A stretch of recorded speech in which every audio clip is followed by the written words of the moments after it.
राजा विक्रम और न्याय की परीक्षा। बहुत समय पहले की बात है। प्राचीन भारत में उज्जैन नामक राज्य था।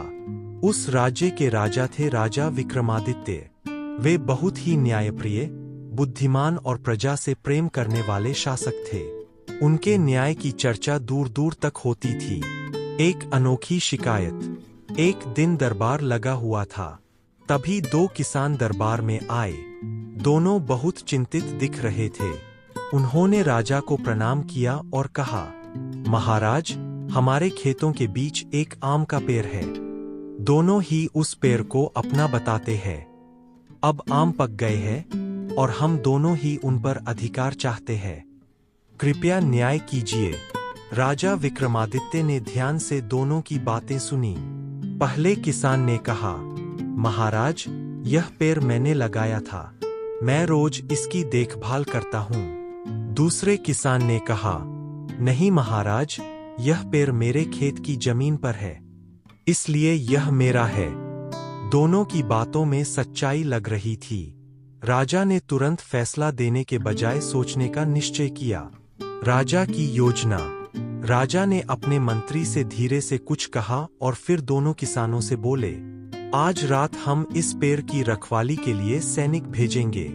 अगर कोई व्यक्ति चोरी से आम तोड़ने आएगा तो उसे पकड़ लिया जाएगा। दोनों किसान सहमत हो गए और अपने अपने घर चले गए। राजा ने सैनिकों को आदेश दिया कि वे छुपकर पेड़ के पास निगरानी करें। साथ ही उन्होंने सैनिकों से कहा कि अगर कोई व्यक्ति पेड़ की चिंता में आता है तो ध्यान से देखना कि वह कैसा व्यवहार करता है। रात की घटना। रात गहरी हो गई।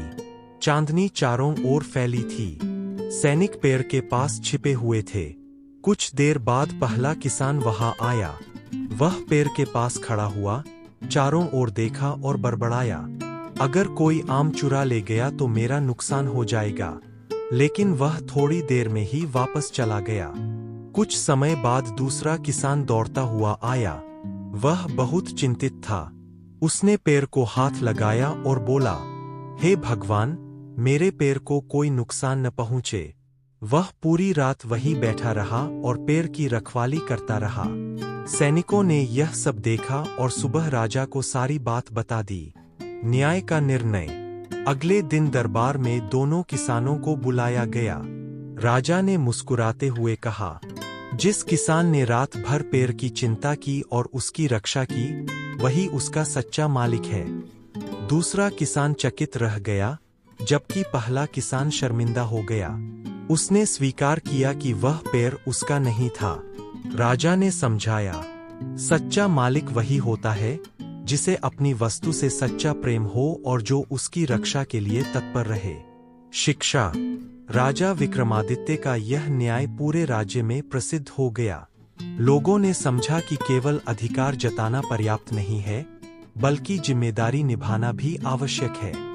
इस कहानी से हमें यह शिक्षा मिलती है कि सच्चाई और जिम्मेदारी हमेशा जीतती है।